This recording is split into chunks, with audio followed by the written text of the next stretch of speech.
다윗이 모든 왕보다 더 심하리라 하니 왕이 일어나 성문을 주내 어떤 사람이 모든 백성에게 말하되 왕이 문에 앉아 계신다 하니 모든 백성이 왕 앞으로 나아오니라.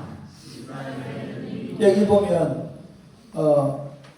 이제 여기 앞에 있는 부분은 왕이 성문 앞에 앉으면 모든 백성에게 고하되 왕이 문에 앉아 계시다 하니 모든 백성이 왕의 앞으로 나오니라 이렇게 되어 있죠. 이게 요 위에 부분은 뭐냐면 다윗을 따랐던 사람들이에요. 다윗을 따라서 전쟁에 나갔던 사람들이 사실은 다윗이 너무 압살롬 때문에 슬퍼하니까 어떻게 해야 합니까? 한번 보세요.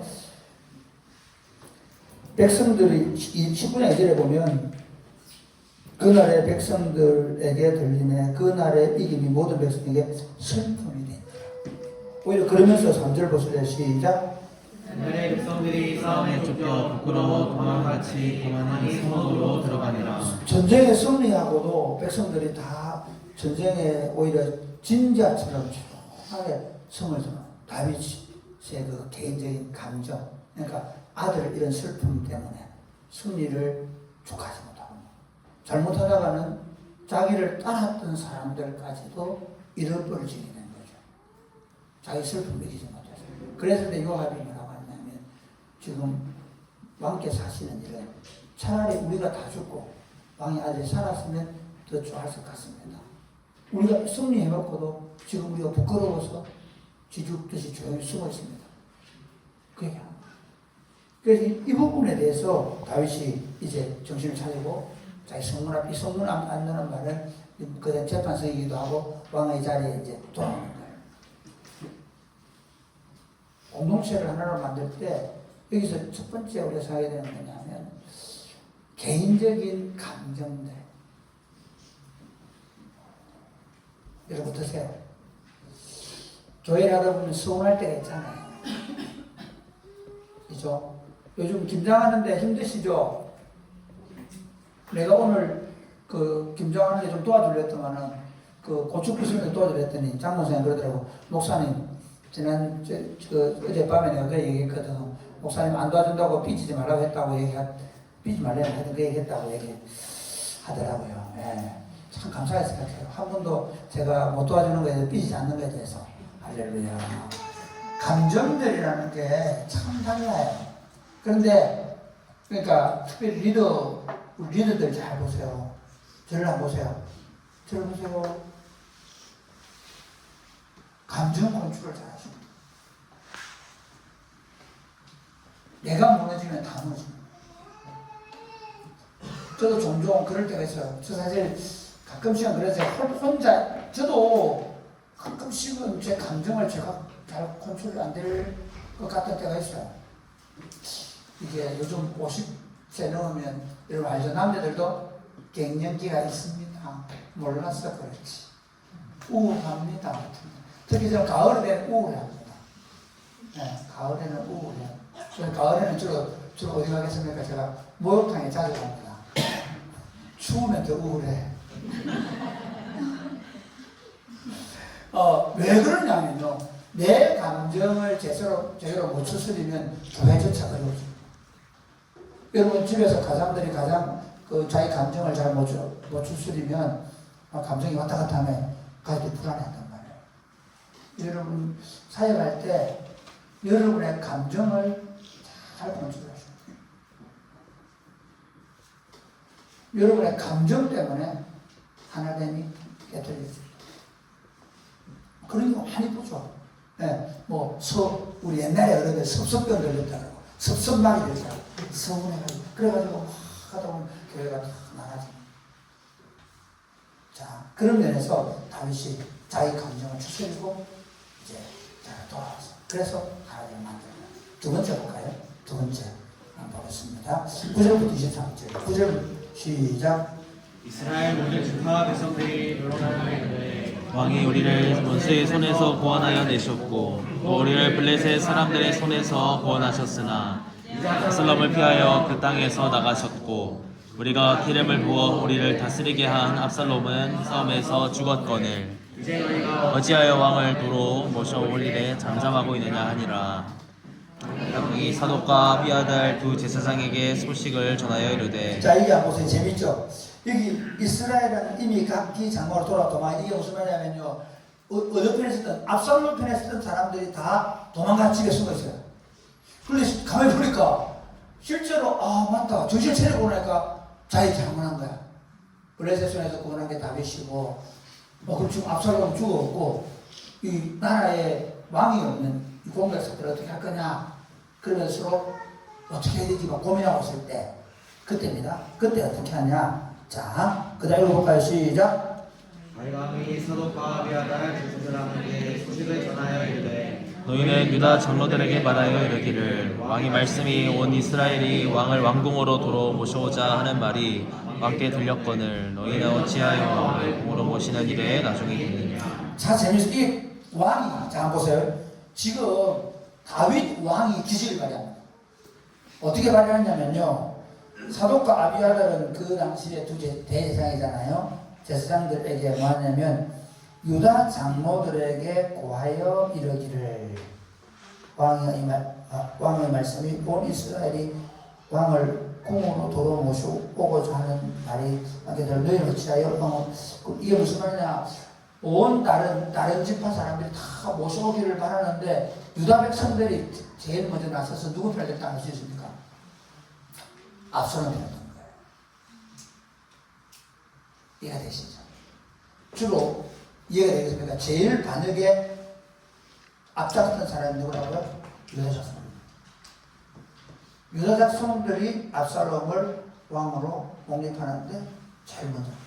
그러다 보니까 거꾸로 참 이거 잘하는 겁니다. 저를 한번 보세요. 이게 지도자가 이런 거죠. 자기한테 제일 반대했던 사람, 자기가 제일 반대했던 세력을 딱 끌어안는 거예요. 그러면서도 자 유다는 누굽니까? 다윗의 건강이. 다윗이 7년 6개월 동안 헤브론에서 유다의 왕이 되잖아요. 자기 지지 기반이 유다였다. 자기 지지 기반인 유다를 다시 자기 편으로 돌려 세우는 역할을 하는 게 다윗입니다. 다윗이 그렇게 하면서 오히려 왕의 말이라고 하면서 대제사장이 전해주는 거예요. 그래 한번 볼까요? 그래서 읽어볼까요? 시작. 너희는 내 형제요 내 보류이거늘 어찌하여 왕을 도로 모셔오는 일에 나중에 되리요 하셨다고. 그러니까 너희가 내 첫번이 돼줘야지 누가 되겠냐? 이해가 되시죠? 다윗이 유다를 설득하는 거예요. 너희가 앞장서서 나를 왕으로 모셔라. 그래 한번 볼까요? 시작. 너희는 또한 이스라엘에게 이르기를 너는 내 누구이 아니냐. 내가 요압을 이어서 항상 내 앞에서 시간이 되지 아니하면 하나님이 내게 벌 위에 벌을 내리시기를 바라노라 하셨다 하라 하여 모든 유다 사람들의 마음을 하나같이 기울게 하매. 아마사도 사실은 누굽니까? 압살롬에게 군대대장 했잖아요. 근데 그 이 아마사를 설득한 겁니다. 아마사 네가 앞장서서 먼저 돌아서요. 그 다음에 볼까요? 14절 시작. 왜냐하면 그들이 왕께 전가를 보내어 이르되 당신께서는 모든 부하들과 더불어 돌아오소서 한지라. 호라와 유단의 이름에 유다 족속이 왕을 맞아 유단을 건너가게 하려고 길갈로 오니라. 네, 그래서 유다 족속들이 왕을 맞아서 요단을 건너서 길갈로 올라옵니다. 이해됩니까? 네, 요단강에 제일 먼저 건너면 길갈이잖아요. 그 길갈에 올라옵니다. 유다를 설득한 거죠. 나중에 이것 때문에 문제가 되면 세바 사건이 바로 다시 유다 족속들과 이 베냐민과의 싸움이 되긴 하는데 어쨌든 지금은 다윗이 하나 만들기 위해서 자기의 가장 핵심 측근이었음에도 불구하고 압살롬 편에 가담했던 사람들을 돌려세웁니다. 그 다음 이제 16절부터 시작. 바울임에 있는 베냐민 사람 게라의 아들 시므이가 급히 유다 사람과 함께 다윗 왕을 맞으러 내려올 때에 베냐민 사람 1000명이 그와 함께하고 사울 집안의 종 시바도 그의 아들 15과 종 20명과 더불어 그와 함께하여 요단강을 밟고 건너 왕 앞으로 나아오니라. 왕이 가족을 건너가게 하며 왕이 좋게 여기는 대로 쓰게 하려 하여 나룻배로 건너가니 왕이 요단을 건너가게 할 때에 베나의 아들 시므이가 왕 앞에 엎드려 왕께 아뢰되 주여 원하건대 내게 죄를 돌리지 마옵소서. 내 주 왕께서 예루살렘에서 나오시던 날에 배역한 일을 기억하지 마시오며 왕의 마음에 두지 마옵소서. 왕의 종 내가 범죄한 줄 아옵기에 오늘 요셉의 온 족속 중 내가 먼저 내려와서 주 왕을 영접하나이다. 15일은 너무 급했어요. 왜냐면 15일은 사실은 다윗이 끝난 줄 알았거든요. 이미 유다족 돌았었고 그다음에 온 이스라엘 다 돌았었으니까 다윗 끝났다 생각하고 막 저주를 퍼붓는데 압살롬 죽어버리고 이제 다윗이 왕이 되어 다시 돌아오니까 자기 생명 끝난 거잖아요. 그러니까 제일 먼저 달려와서 용서를 구합니다.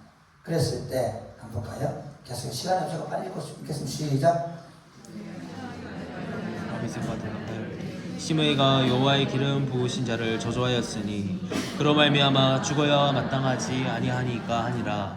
다윗이 이르되 수레아의 아들들아 내가 너희와 무슨 상관이 있기에 너희가 오늘 나의 원수가 되느냐.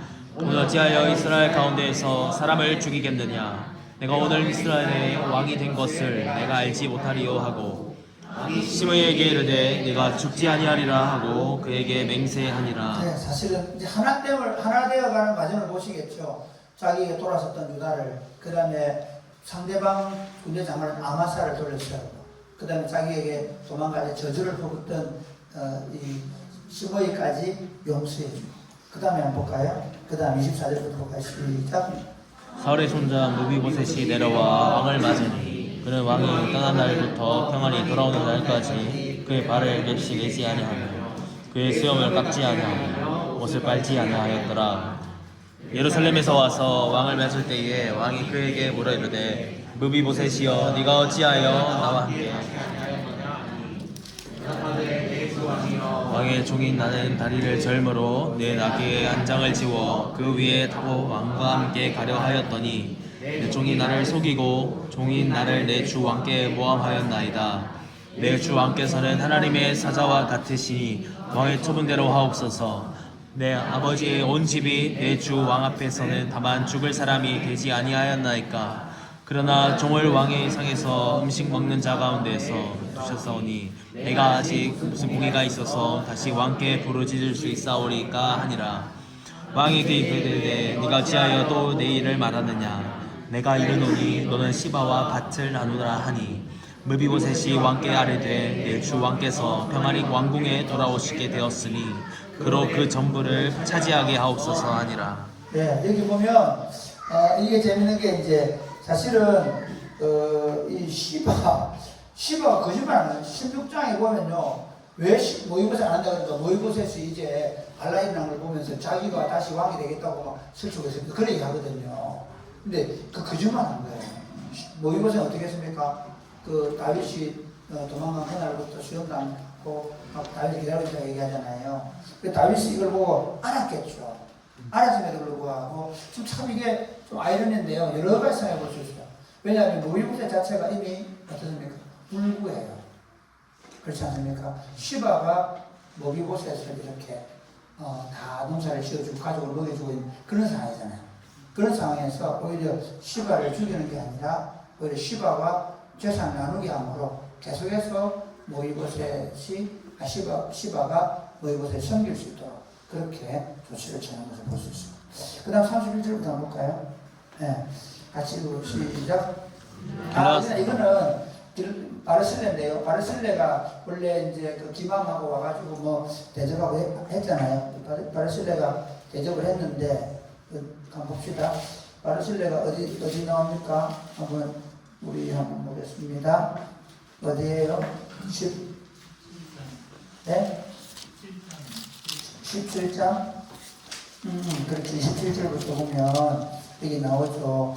마나에 있을 때 암몬 족속에 속한 라빠 사람 나하스의 아들 소비와 로데발 사람 암멜의 아들 마길과 로글림 길라 사람 바르실레가 침상과 대야와 질그릇과 밀과 보리와 밀가루와 볶은 곡식과 콩과 팥과 볶은 녹두와 꿀과 버터와 양과 치즈를 가져다가 다윗과 그 함께한 백성에게로 먹게 하였으니 이는 저희 생각에 백성이 그것을 시장하고 원하고 목마른다 함이더라. 그러니까 사실은 바르실레가 이 도망가는 다윗에게 얼마나 큰 도움이 되는지 몰라요. 그래가지고 예루살렘에 돌아가서 예루살렘에서 높은 지위를 주고 그렇게 하려고 했지만 바르실레는 따라가지 않습니다. 80km가 그러면서 38절에 오면 누가요?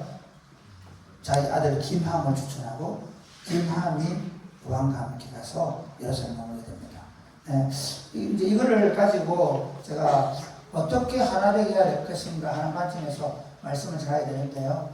여러분 이 본문을 살펴보면서 그 다윗이 이 사람들을 어떻게 하나됨에 동참시키고 있는가 하는 관점들을 설교를 들으면서 배우고 우리도 묵상하면서 한 주간 동안 다음 한 주 묵상하면서 공동체의 하나됨을 위해서 부부 가족 공동체, 교회 공동체 이 하나님 나라 공동체를 하나됨을 위해서 어떤 자기의 감정이나 또는 예를 들면 나와 적대적인 어떤 관계에 있었거나 나를 괴롭혔던 어떤 그런 경험 있는 사람들이 어떻게 해야 될 거냐. 우리는 세상 사람들 어떻게 해요? 그냥 그 사람이 나한테 한 대로 해야 되는 사람. 우리는 하나님이 그러니까 제가 이 설교를 준비하면서 그 얘기를 할 거예요. 한국 교회가 잘못된 거는요, 너무 숫자 싸움 더 많아지고 더 커지는 그리고 그게 굉장히 하나님께서 기뻐할 거라고. 아니요, 하나님이 기뻐하는 건 뭐냐면요, 공동체가 온전한 연합을 이루어서 하나 되고 있는